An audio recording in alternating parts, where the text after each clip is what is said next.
Hello there, football fans. Welcome to the Mercurial Trequartistas Gamecast, your weekly dose of Premier League passion, predictions, and proper football talk. By way of introduction, I'm Datan, and joining me is my co-host, the man who sees the next footballing chapter well before the current paragraph ends.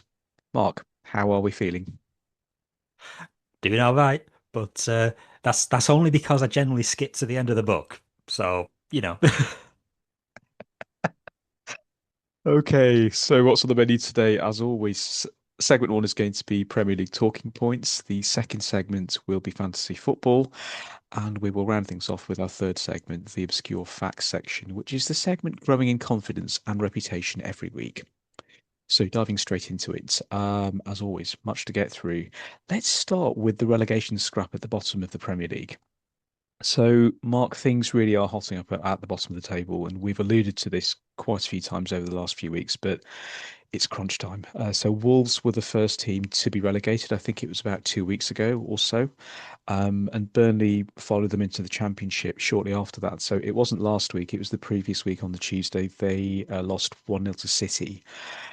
And so, one place it remains open. I think Spurs, West Ham, and Forest are still mathematically at risk.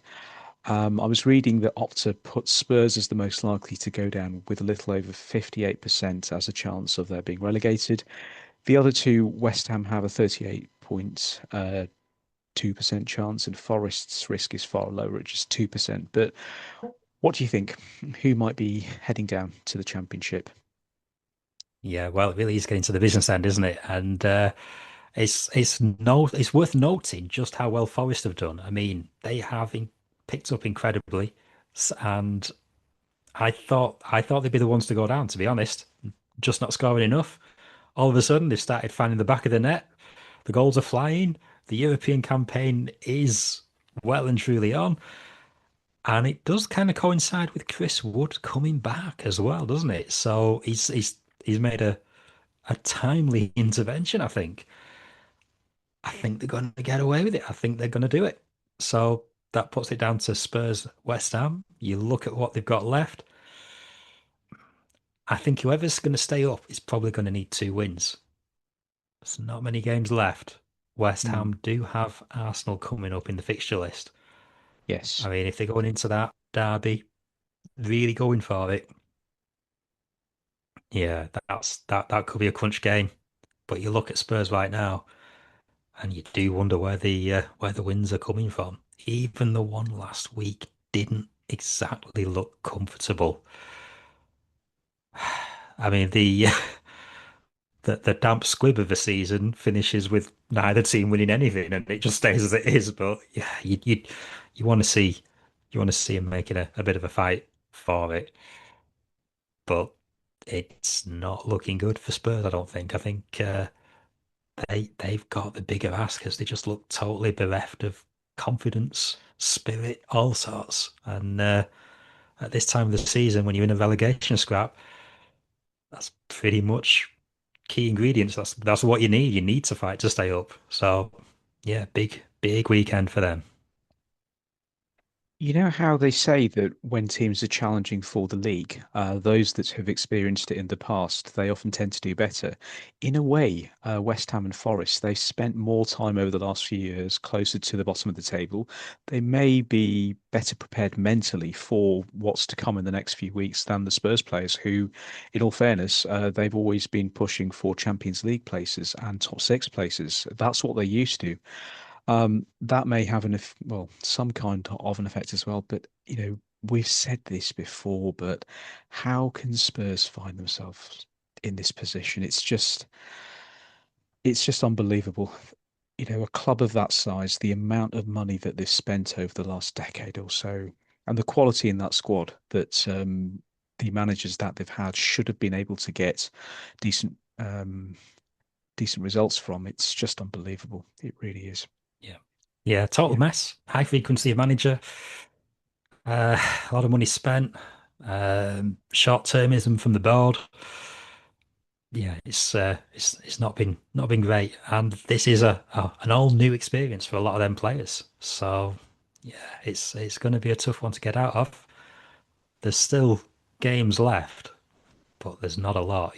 There's no margin for error now. They need 2 wins, basically. And they're relying on West Ham not picking any up themselves, you know. So West Ham are looking at it just going, well, we just have to match what Spurs are doing, we'll be fine. So yeah, little bit of a comfortable gap for them to defend. If you're in a relegation scrap, I think you'd rather have the points on the board than be chasing. Shall we move on to story number two? So here we will move north of the border. We will head up to Edinburgh, where the Hearts manager, Derek McKines, he's urged their fans to create a full throttle atmosphere for the visitor Rangers on Monday evening. So Hearts sit 3 points ahead of Celtic and four ahead of Rangers. They've been in a very good position all season, but we are close to the end of the season now, and every match is crucial. And there's only 4 games left. So the Hearts manager, he said that historically, and this is absolutely true, that all the way through the season they've been underdogs against Rangers and Celtic, but they played with great belief. He also said something that I really liked. He said that he wanted both the players and supporters to stay focused and not look too far ahead, stressing that win, lose or draw, Hearts do remain in the title fight. Market's very tight in the SPL this season, but there's a very genuine possibility that a team outside the old firm will win. Any thoughts? It's been a great season, hasn't it? And it looks like it's going to be a photo finish as well. And, 3 teams fighting it out for the league. And the exciting bit is they've all got to play each other as well. We've got the Hearts Rangers match. Celtic and Rangers have to play each other.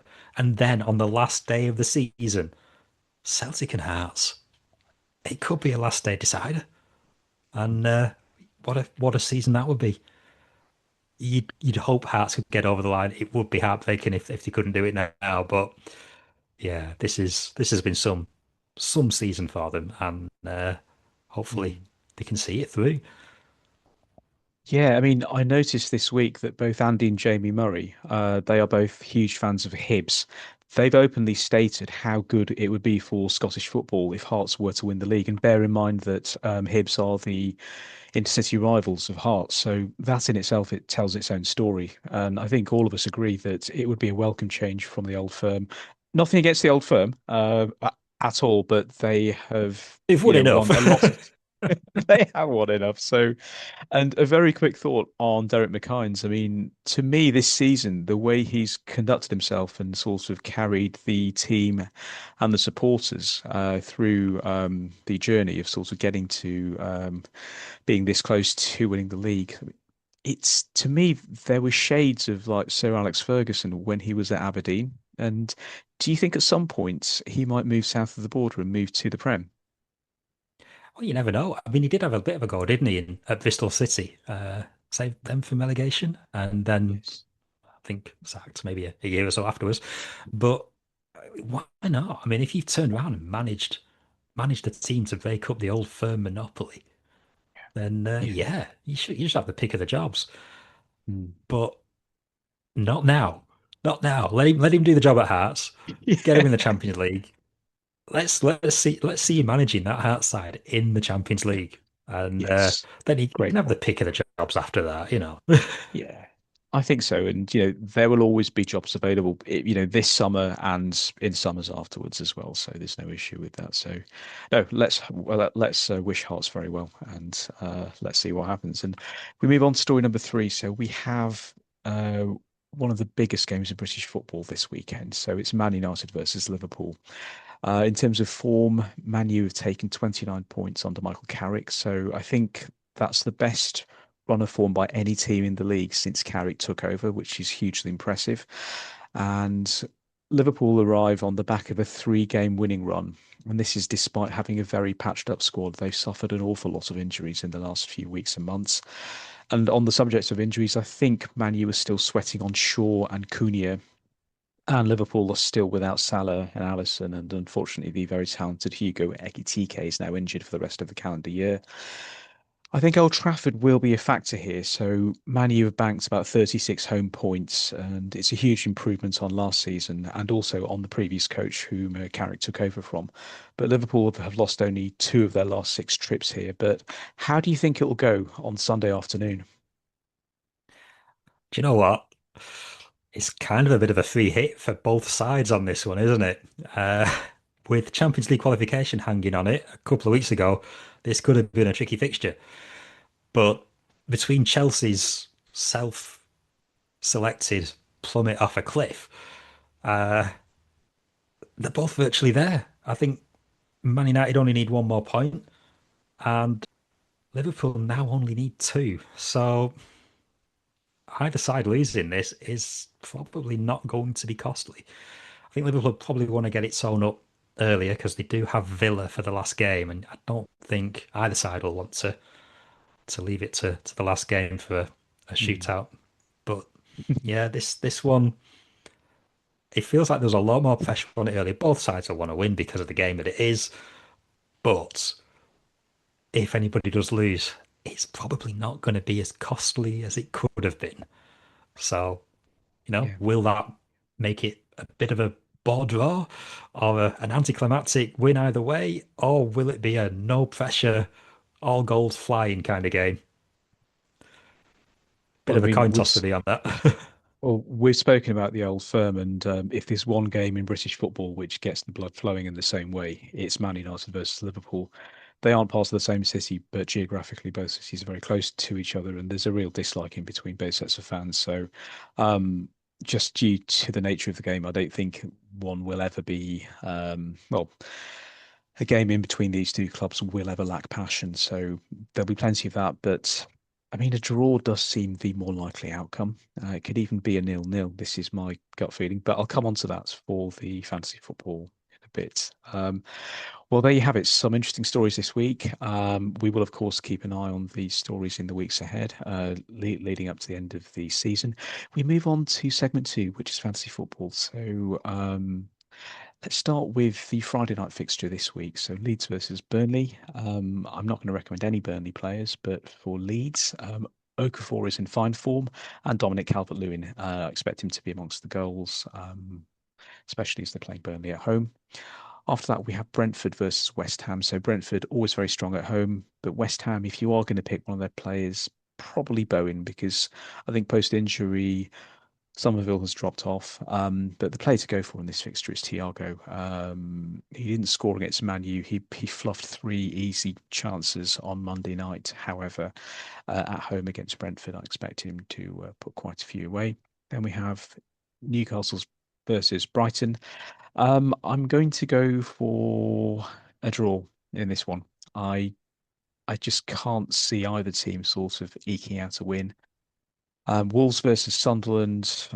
I've been saying this for quite a few weeks. If you can avoid picking any Wolves players, but Sunderland have conceded 9 goals in the last 2 games. So their defense has been pretty solid all season. Um, Not so much in the last 2 games. However, despite this, I'd still go for Mukiele, their defender. He pops up with goals, and in general, he always puts in a good shift and he's pretty solid. Then we have Arsenal versus Fulham. The players to go for here are not so much the Fulham players, but Odegaard, Saka, and Gabriel for Arsenal. And then also on moving on to Sunday, we have Bournemouth versus Palace. So I think Bournemouth have a virtually fully fit squad, bar Clivert. But the players to go for are their defenders, so Senesi and Hill. And then we've already mentioned Manu and Liverpool. For Manu, the players to go for are Fernandes, who has been amazing at Old Trafford every single game, Cunha, possibly Sesko as well. And if Liverpool can keep a clean sheet, which is not inconceivable, Virgil or Canate would be decent picks. And in recent matches, Curtis Jones has put in a really good shift each time. If you want to sort of plug a gap in your squad, he would be one to pick. After that, on Sunday evening, we have Villa versus Spurs, which is going to be juicy as hell. I'm not going to recommend any Spurs players, but Rodgers and Watkins for Villa are the ones to go for. And if Spurs are going to score, I think it will come from a set piece and possibly Porro. I'm not sure if he's fit at the minute, but if he is, he has popped up with goals recently. Then we have Chelsea versus Forest. So Chris Wood, you've mentioned rightly, he's back and he's certainly helped their cause. Gibbs White as well, and he hasn't had the best season for Chelsea.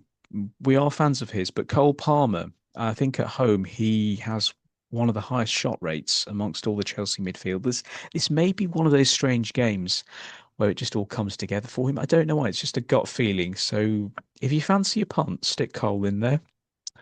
And I think then we have the final game of this weekend is Everton versus City, which should be pretty good by all accounts. So for Everton, go for Dewsbury Hall, and they are pretty strong at the back at home. But City are City, so if you're feeling brave, maybe go for like Tarkowski, Keane as well in defence. I think Branthwaite is still injured. But for City, Haaland is always a pick. But Shirky and Nico O'Reilly have been really good recently, both of them, so they are worth a shout. Any other thoughts, Mark? Well, I mean, going off that, that sounds like you've got Cole Palmer in your side this weekend. I've not. I dropped Cole Have you Palmer not? back in October. No, I dropped him back in October, and I think all of us in our mini league, we love Cole Palmer. When he, but it's a bit like Pretty Polly. When he's good, he's good, but when he's bad, he's horrid. And he's not had the best season, so yeah. Well, pressure's on for me because I'm playing a player who it looks like they've just given up on it. Half the team are out injured. Uh, Oh God, although, ironically, Haaland is the captain, so I'm still technically playing against a Haaland FC. So yeah, you've played against I've a Holland got to be FC every careful, but I game. shouldn't be losing this one. I was going to say, on that topic, I mean, so this is your team that you've got this many injuries, or like, or the chap you're playing, It's not or my maybe. team. It's the player. Yeah, the player that I'm Oh, playing has half of I his see. team out. Oh, So he's okay. captain Yeah. Haaland. So if he gets something like 4 goals or whatever and gets double points on that, then I could be in bother. But yeah, Yeah. on paper, I should have enough. But it'll be one of them. It could be an embarrassing one if I don't pick up the win. Mm. I think you've got a trickier tie than I have, though, haven't you? You've got a good player this weekend. I have indeed. He's very good, and but as is always the case in our mini league, you can just play your best hand. It's a bit like playing poker, and yeah. But the chap I'm playing, I mean, well, he's a very close friend of the both of us. He's very good, and he's always very, very hard to beat. So yeah. Yeah, I've only got a few more weeks of this. I only have to last 3 more games, and then I Hmm. can ditch the don't field Haaland in a season challenge for good. Are you Some not weeks have keen been to more carry it puzzling than over others. to like next season, though? Come on, surely Um, I don't think I mean, I'm because the not planning on campaign it, could live but on. I don't know. I might pick a different player next year. Yeah, the maybe let's not play. I don't know, Rodon from Leeds for a season. That watch, he'll have a blinder now. What? Oh, he probably will. Yeah, yeah. So, well, that's the fantasy football. If we move on to the obscure facts section, Mark, if I hand over to you for this, please. Thank you. Okay, then. So, obscure fact section. This weekend, the playoffs will be decided. And in the championship, 3 teams are vying for one last spot. And it made me sort of look back on previous playoffs. And if you ignore sort of test matches, which used to be the old relegated team versus the promoted team back in the 1800s, the playoffs came in during the 1986-87 season with some differences. The obscurity for this one is in the 1986-1987 playoff final between Charlton Athletic and Leeds, it was actually decided over 3 matches. Wow. Now, Charlton were actually in Division 1. They finished fourth from bottom. So they had to go into the playoffs with 3 teams from Division 2 to defend their place in Division 1. They got to the final, they play Leeds. Charlton win 1-0 at home. Leeds then win 1-0 at Elland Road. It's 1-1 on aggregate. So it goes to a replay. They play the replay, and even that goes to extra time. Charlton do Wow. end up winning 2-1 with coming back from 1 goal down as well. But yeah, it was a bit of a messy one. The weird thing is, these 2 playoff legs that were played within 2 days of each other. Fixture congestion just wasn't a thing in the 1980s. So, Wow. yeah, they played 23rd of May, then the 25th of May, and then because it still wasn't settled. A replay at a neutral venue, St Andrews, Birmingham, Yep. on the 29th of May. So it was all done and dusted. But I think the Charlton manager at the time, Lenny Lawrence, he did sort of say there are worse teams in Division One right now than Leeds. So yeah, it was it's a bit of a quirk, and the whole team in the top division playing teams in the lower division playoff relegation versus promotion, it did get dropped very Yeah. soon. But the weird thing is, Charlton were actually the only team that managed to defend their place in the higher league when it was running to that format. But Wow. there you go, 1980s playoffs. Do you think that could have been down to confidence? So a team that's sort of challenging from the lower league, they've played well all season to put themselves into that position, whereas the team who were at the bottom end of the top division, well, it was the old Division One, it's the equivalent of the Premier League now. They probably faced some really bad results. It's been a season where at the end of it, confidence is low. Do you think that came into it a little bit? Yeah, very probably. I mean, yeah, you're flying if you qualify for the playoffs. You're on a good bit of good run, good form, and then you're playing somebody, with a, a chance to take their place effectively. I mean, Charlton still Mm. had to win the semi-final. It's a crazy setup. It did get ditched very soon, but yeah, when the playoffs were new, it's Mhm. worth noting as well. I think Joe Royle, who was the manager of Oldham at the time, he said before the playoffs he was all for it. He thought, more clubs with a chance for promotion until his side lost on away goals to a team that finished lower in the league. And then I think he and his team felt it and was sort of like, hang on a minute, it's a bit unfair, this, isn't it? But Yeah. sometimes for the playoffs, you can't beat that drama. You answered the question that I was going to ask as you were talking about the three games. So the third match was it held at a neutral venue, but you said at Birmingham. I just thought of AFCON straight away. All the Yeah. conversations that we had about 3 or 4 weeks ago. We say that the playoff final. It's one of the most exciting games every season, and your heart really goes out to the team that loses. Winning promotion to the Premier League is the golden ticket for everyone. It's just worth so much. It's the most, well, because they say it's the most valuable match to win in world football, and I'd agree with that. But again, there's some great teams there. Let's see who comes up. So that's all we have time for this week. So until the next time, do keep the faith and like and subscribe to our channels on various social media and do get involved there if you are so inclined. We are back sometime next week with more TMTG goodness. Till the next time, until all are one.